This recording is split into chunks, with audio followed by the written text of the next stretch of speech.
I'd like to talk to you today, right? So I need a response. It's not,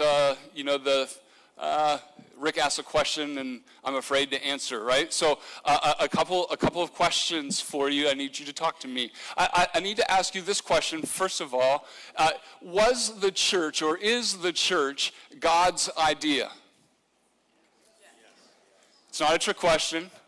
All right, all in favor say aye. All opposed?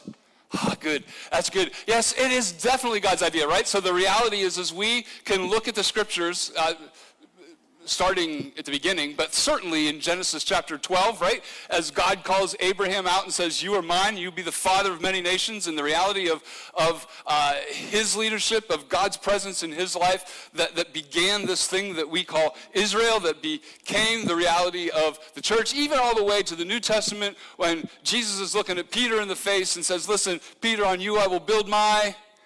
Yes, it was his idea. Yes, so good answer. Second question is this. When God created the church, did he have purpose for it? All in favor, say aye. All opposed, you're afraid to say no, even if you really thought so, right? No, so he had purpose for it, right? He didn't just go, I'm kind of bored today, let me just make the church. We'll see whether they hang out, what they do, right? That's not it at all. Like in the reality of the scriptures, as we look through the scriptures, we understand that God had distinct purpose for church. Here's the $64,000 question that many of you will be afraid to answer. What's the purpose of the church? But I'm serious. I forget about you balcony people half the time up there. That's why you sit up there so they don't. Anybody up there have just a shout out to the reality of why you have any idea as to why God would create the church? I'm sorry, to share the gospel? Thank you, Connie. Good. Yes, to share the gospel. All in favor, say aye. Yeah, okay, good. Anybody down here? I'm not going to go section by section. I'm not going to pull you. What? To praise him, to glorify him, right? So Westminster Catechism, right? The chief end of man is to glorify God and enjoy him forever, right? The purpose of the life of the church, so to glorify him, to praise him, to care for each other. Good? You getting this? Because we're a family. Well, what'd you say? Oh, to care for family. Yes, because we are a family. I knew exactly where you were going, Rayanne. That's good. Yes, so we care for one another, to care for family. Anything else? Spread the gospel.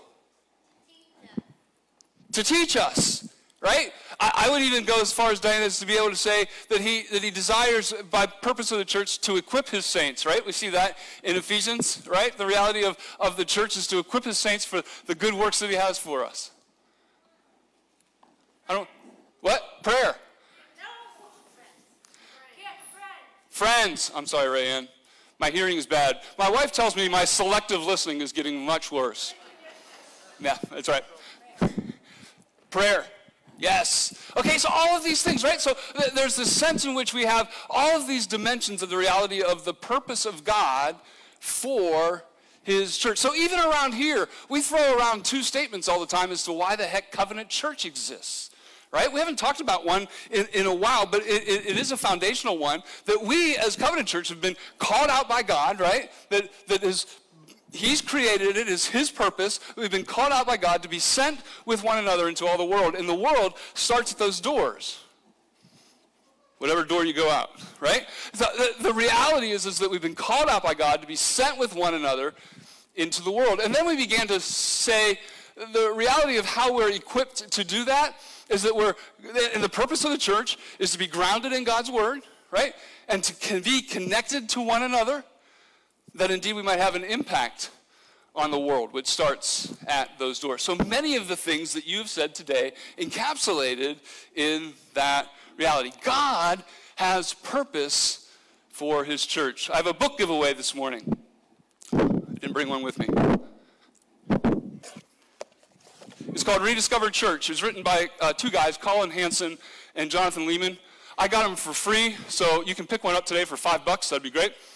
I'm just kidding. Just kidding. They're free. I don't know how many. I think there's a dozen of them up there in a box. So if you would like, it's called Rediscovered Church. It's all about the purpose of the church. If you want one, it's free to you today. in this book, here's the definition that they gave. Whew, you ready for this? Aren't you glad you don't have to memorize this? A church is a group of Christians who assemble as an earthly embassy of Christ's heavenly kingdom to proclaim the good news and commands of Christ the King, to affirm one another as his citizens through the ordinances, and to display God's own holiness and love through unified and diverse people in all the world, following the teaching and example of elders. It's a great statement, actually. And this book actually fleshes that statement out, right? God has purpose for the church. Quite frankly, we could spend a whole year, maybe more, thinking about the purpose of the church. But this next sermon series that we're in is 5 short weeks. 5 short weeks. And in those 5 short weeks, I really want you to come away with one thing with regard to the purpose of the church. Ready? Is that the church matters.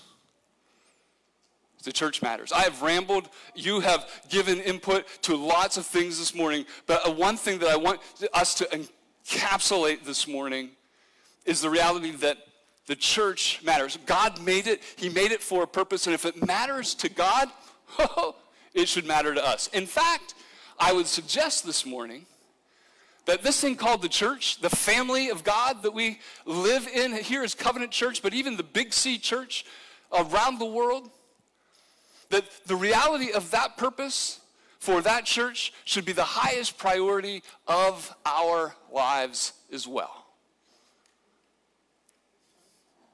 That if God says, hey, this is the purpose that I've created the church, the purpose that I've given the church, and we kind of go, oh, that's good, we're missing the mark.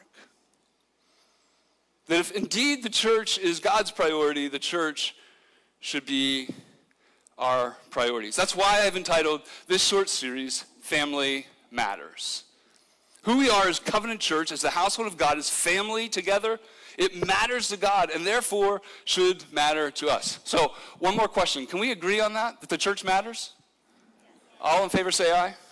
All opposed? All right. So listen, I'm glad you answered that, because here's the other section or the other part of this sermon series. I want us to get that the church matters. But if we really say that, then we probably are going to be able to see as well that there are some church matters that we need to address. Right? Did you hear what I did there? Man, I pray and fast about these things for years. You should give me more. No, I'm just kidding. So again, church matters, but if it really does matter, then there are some matters in the church that we need to begin to address. So in the next 5 weeks, I'm going to say you aren't perfect. Are you ready for that? I know, it's so hard. But we have things that we can work on, and we need to address them and think about them together. That as the church matters, there are some matters of the church that we need to address. You ready for that? Lots of places in the Bible to go as foundation for these thoughts, but I picked one to focus on, and it's in Romans chapter 12. So if you have your Bibles this morning, you might want to turn there. Romans chapter 12, just the first 2 verses this morning. It's page 947 in your pew Bibles. You have electronic devices. You can do all of that. And actually, I'm going to allow you to cheat. I'm going to put it on the screen today. Crazy. But there are a couple of questions that we always ask as we go into a new series if we're thinking about an entire book, which is what we usually do. But this series will just focus on one chapter. But we still need to think about the book of Romans. So show me your brilliance. You ready for this? Who wrote the book of Romans? Paul did. Very good, right? The Apostle Paul, right? So in my time here at Covenant Church in the last 5 years, we've studied the book of Colossians, and when we studied the book of Colossians that Paul wrote, I got you all excited. Like when I said Paul wrote it, we all went, yay, because the church of Colossae was so excited to receive a letter from Paul, right? Yay! And so we got excited. Then we studied 1 Corinthians. Paul wasn't so popular there. So he kind of downplayed that, right? Whoa, man. Paul needed to prove himself. Romans is somewhere in between. Right? I think they're anxious to get the letter from Paul because they want Paul to come to Rome. He's not been able to come to Rome. And so we're going to go, woohoo, all right? The reality is they're excited about a letter from Paul. We should be excited about this letter from Paul. So here, really tough question. Paul wrote it. Who did he write it to? Rome. Romans, get it? Yeah, that's good. All right, so, but here's an important distinction, right?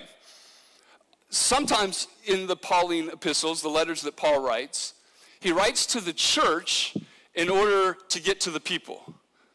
So he does that, say, in 1st and 2nd Corinthians. He does that in 1st and 2nd Thessalonians. He does that in Galatians. He writes, he says, hey, to the church, right? This is to the church, but it's going to the people. In Romans, as well as Ephesians, Philippians, and Colossians, he actually writes to the people, but when he writes to the people, he's trying to get to the church. So here in Romans, important to understand, right? If you find it in Romans 1:7, he's writing to the saints in Rome. But as he writes to the saints in Rome, don't do what we Americans like to do and just kind of individualize it. Like, oh, this is to me as the single solitary person. No, listen, what he's doing is he's writing to the people in Rome in order to address the church of Rome. And so today as we hit Romans 12, there's going to be some familiar verses that we hear that often have been preached to you as a person. And what I want to do today, I think is hermeneutically sound. Elijah will tell me afterwards, right? Is the reality that we're going to hear it as people, but we're going to begin to apply it as the church. Romans chapter 12. We always ask, too, why does he write it? A lot of good reasons. I'm going to narrow it down to this. Because the church matters. Because the church matters. Romans chapter 12, verses 1 and 2. You should be there by now. It is on the screen. Listen to the very word of God. I appeal to you, therefore, brothers, by the mercies of God, to present your bodies as a living sacrifice, holy and acceptable to God, which is your spiritual worship. Do not be conformed to this world, but be transformed by the renewal of your mind, that by testing you may discern what is the will of God, what is good and acceptable and perfect. May God help us in the understanding of his word. The very first thing that we see in this text is an appeal from Paul. The ESV uses appeal. I like the NIV actually better that says urge. I think there's more angst to Paul as he comes to these verses. Urge, exhort. This is what Paul is saying, and it's a pivot point in the book of Romans. Some of you know this, that Paul, when he writes, he often does a lot of theology in the front of his letter, and then at some point in the letter, he makes a transition and says, if all of this theology is true, if all of this is true about God, about Christ, then we should be doing this. And this is the point in Romans where that happens. Chapters 1 through 11 is probably the greatest explanation of the gospel you will ever find written by man, right? It's amazing, Romans 1 through 11. Tons of great theology in it. And it's all about this gospel salvation, the fact that we are sinners worse than we know, that God's goodness, his grace, is greater than we could ever imagine. And out of that, we have great promise and hope. In fact, hope is used, the word hope is used in Romans more than any other Pauline epistle.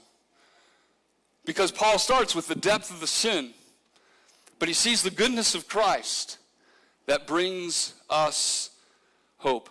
1 through 11 is all about that. And then he gets to Romans chapter 12 and he goes, if all of that is true, and it is, then you should be doing this. I appeal to you.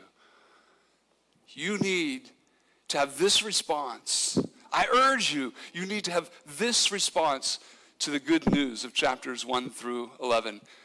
And he makes it pretty simple. He says to offer your bodies as a living and holy sacrifice. So let's look at that. What does that mean? I mean, it feels a little ironic. It certainly would have felt ironic to the Jews and the Gentiles of the day, certainly the Jews, because a sacrifice in their system for ages and ages and ages was the reality of death. It was the death of an animal on behalf of the people in order to pay for their sins. And so this statement, which is unusual here and unusual even for Paul, he says you need to be a living sacrifice. And if we read the Greek well, it's a living and holy sacrifice. What Paul is saying, we can be, listen, because of Romans 1 through 11, we know that we can be a living and holy sacrifice as a result of what Christ has done. That Christ is the one who has paid the penalty by virtue of death. Therefore, we now live. The reality of our holiness is not based upon anything good that we can do, but because of that which Christ has done. Chapters 1 through 11, if we understand that we can be a living and holy sacrifice. You've probably heard this before or read about it, but being a living sacrifice means that therefore we are completely at God's disposal. That physically, emotionally, spiritually, we are given to God. And that's not an unreasonable command. In fact, I think what Paul is saying is the more that we get Romans 1 through 11, the more we'll be inspired to do just as Paul instructs here. The more that we get the gospel, the more we are inspired, willing to be a living sacrifice. In fact, if you jump down in that text in just verse 1, it talks about the reality of being a living sacrifice, holy and acceptable to God, which is your spiritual worship. Your spiritual worship. Here's Greek for you. I didn't know Elijah would be here today, but he always likes it when So Elijah, for those of you who don't know, is a seminary student from Westminster Seminary, and he's home because he has a girlfriend. So just laying that out there, right? But pray for him. He's finishing up and is in finals and papers and all that crazy stuff as well. Yes, finishing up. We'll graduate from Westminster Seminary here just in a number of weeks, right? So here's the Greek, right? The reality of that spiritual worship. The word is logikos, to which we get our word logic, right? So hear what Paul is saying. Romans 1:11, if it is true, if it is right, then the reality of being a living sacrifice, which is our reasonable or our logical worship, is something that flows out of that. That it flows out of the gospel, that indeed we should. So it's not a command like, oh, rats, I have to be something good in order to be pleasing to God. No, listen, the reality of all that God has done by his mercy allows us mercy to know that we logically get to follow in being a living sacrifice, giving our all to God. So let's take a quick moment, though, and take that one step further. I told you, I don't want you to just inhale this as individuals, but we take it in as individuals that we might begin to apply it to the church. Take a quick moment, take one step further with this thought that as Paul directs individuals in Romans, he does so in order to instruct us as Covenant Church. Too often we just stop with this idea of being a living sacrifice as individuals. What would it mean if we command, if the command was to point to the purpose of the church? That, listen, that in response to our earlier question of what is the purpose of the church, we would say that the purpose of the church is to be a living sacrifice. I mean, what would it mean that we as a church collectively exist to give ourselves away? The Covenant Church exists to be at God's disposal. And in that way, make it clear that God has made the church to matter. So I have one of those illustrations that some of you really like when we do, because it helps it to sink it in. And I'm going to need two individuals. Thank you, Elijah and Sean. If you're going to come home from seminary, you got to be ready to go, right? So, Sean, I need you to hold this end of the sheet. Elijah, for you to hold this end of the sheet. And here's the deal, right? So we're talking about the purpose of the church, right? Sometimes when we think, I'll take that from you, thank you very much. We think the purpose of the church is that God is doing all kinds of good things and for us, and that we all get to be one happy, cozy little family in the church. That God has created the gospel all for me, right? And so here it is. Hey, bud. So the reality is we get to be this, that everything is for us, that God should take care of us, should love us and care for us, and he's given us family to do that, and all those great things. And we come to Sunday morning worship and going, yes, I'm going to hear good music, adequate preaching, and I'm going to see really good friends, right? And it's all about me. Is that really the purpose of the church? No. So if you pull that really hard, woo! This becomes the purpose of the church, right? So listen, I want you to get it. There's good things about this church, but that's not God's purpose. God's purpose is that we're doing this, right? that he has called us out. He has pushed us out to say, listen, I've given you these good things in order that you might be out there with the gospel. Not just in your little cocoon. Thank you. It was really hard, wasn't it, Sean? Sorry. So the reality of that, so let me blow that out a little bit, all right? What would it mean for the church to give ourselves away, to be unrolled and unleashed? Maybe it would look like this. If instead of seeing ourselves as a church that is trying to simply reach people to fill our pews, that we became a church that was more focused on making disciples that will change the world. You hear that? Instead of seeing discipleship as an information gathering process just to make us so much smarter, we rather see discipleship as an equipping process for going out and sharing that which we know. Instead of focused on the best programs in the Shenango Valley to attract people, what if we were focused on the purpose of giving ourselves away to the Shenango Valley? Instead of lots of activities that wear everyone out, we were invested rather in lots of relationships that give us opportunities to share the gospel. Instead of accumulating people, we think more as a church in the deployment of people for God's service. That as a church, we actually become a living sacrifice. That as Covenant Church, we exist in order to give ourselves away. You may be saying to yourself, listen, if I'm honest, I came this morning for the good music, the adequate preaching, and the reality of everything about me. Why has that happened? Especially in the American church. Why have we been so duped by a society that says that everything in life should rotate around me? Why is it that we've come to believe that church actually exists solely for me? Well, maybe that's why Paul says what he says next. Be a living sacrifice. In so doing, be careful not to conform to the patterns of this world, but to be transformed by the renewing of your minds.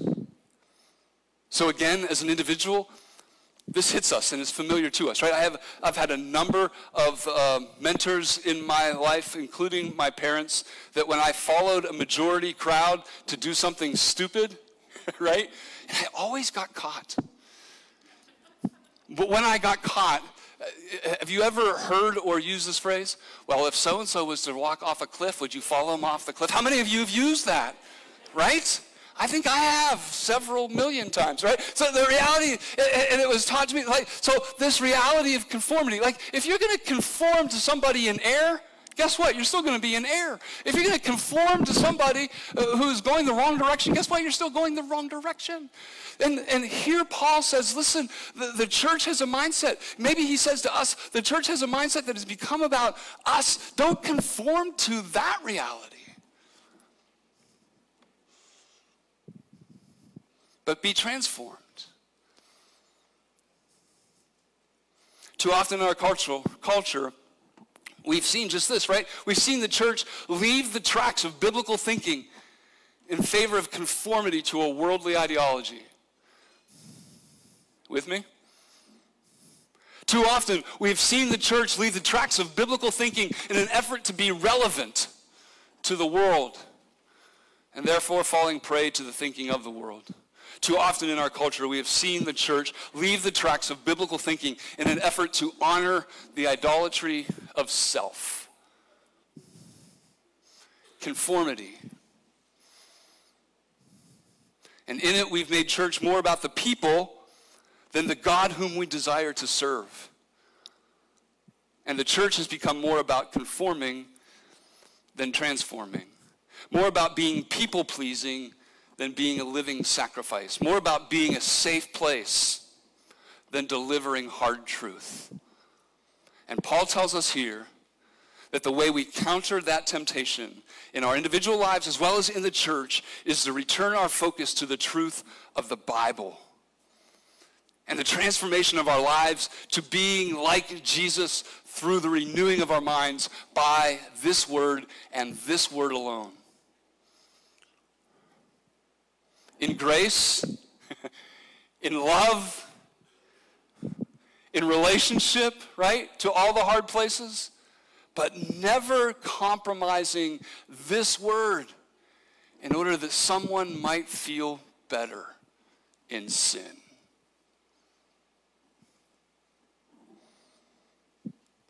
The church, ladies and gentlemen, should look different than the world. We should be different than the world. And we should do so in a way that is intriguing to the world, attractive to the world, that the world might be transformed by the same gospel that has transformed us. Be a living sacrifice. How? By not being conformed to the world, but being transformed by the renewing of your minds by this word. And the result? That when we live as a living sacrifice, resisting conformity to the world and committed to the transformation of the truth, hear what Paul suggests will happen. That even in our testing, that even in our struggle, that we will better know what the will of God is. That we will understand what is good, pleasing, and perfect. How many of you would love to know what the will of God is? I ask this a lot. Man, I would love to. Those of you who have not raised your hands are just good Presbyterians that are afraid to raise your hands in church, right? The reality is we all want to know what it is that God has in store for us. And here Paul is saying, listen, being a living sacrifice, not conforming to the world, but being transformed by this word, will reveal to you what the will of God is, what his good, his perfect will is for you, and listen, for us as a church.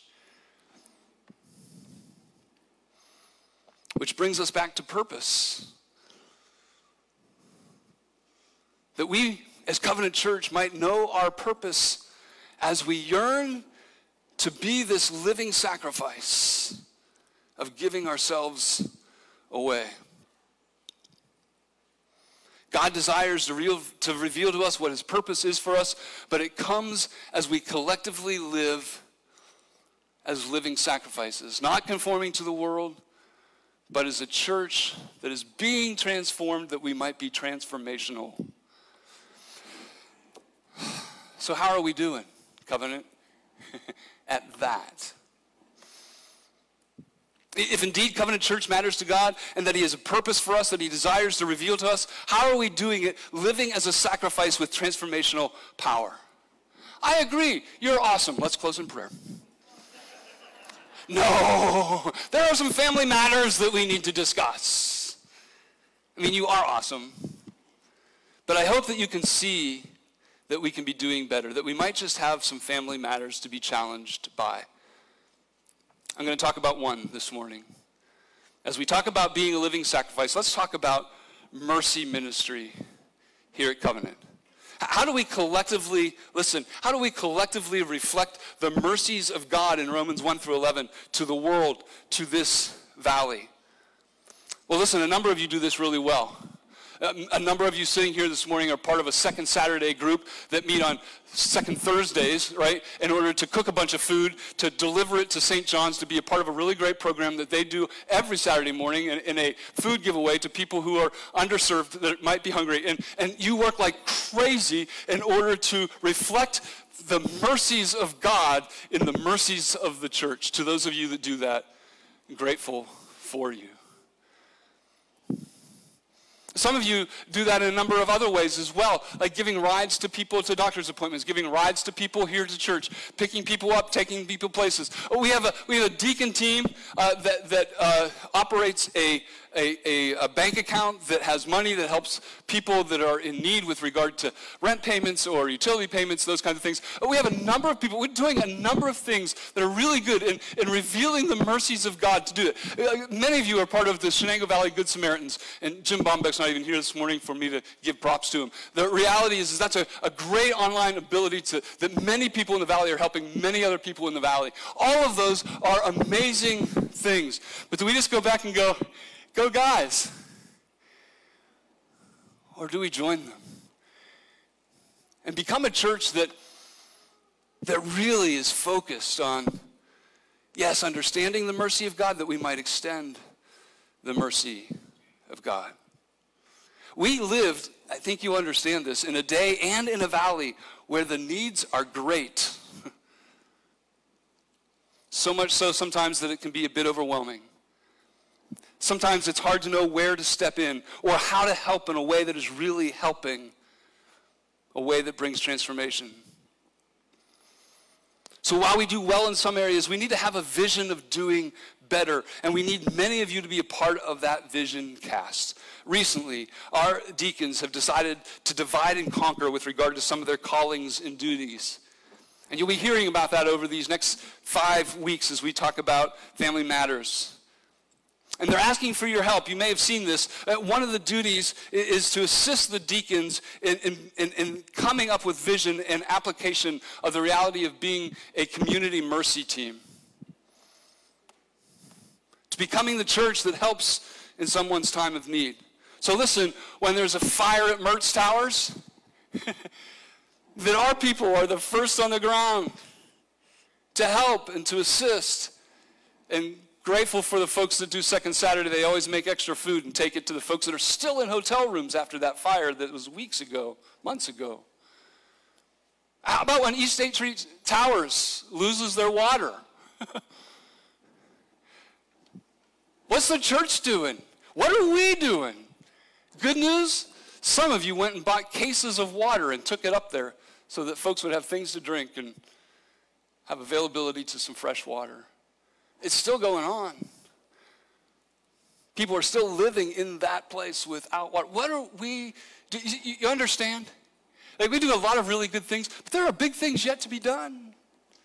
What could we do as the Church of Jesus Christ, given his mercies for us, that we would see and have mercy for others? So listen, if your heart beats a little faster as we talk about this, I want to encourage you to take a step this morning. My front pew is filled with Smarties, books, and there's also a legal pad on it, right?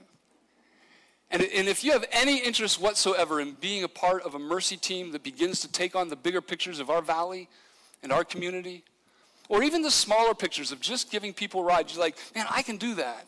Then come up and put your name and your email, your phone number on that legal pad.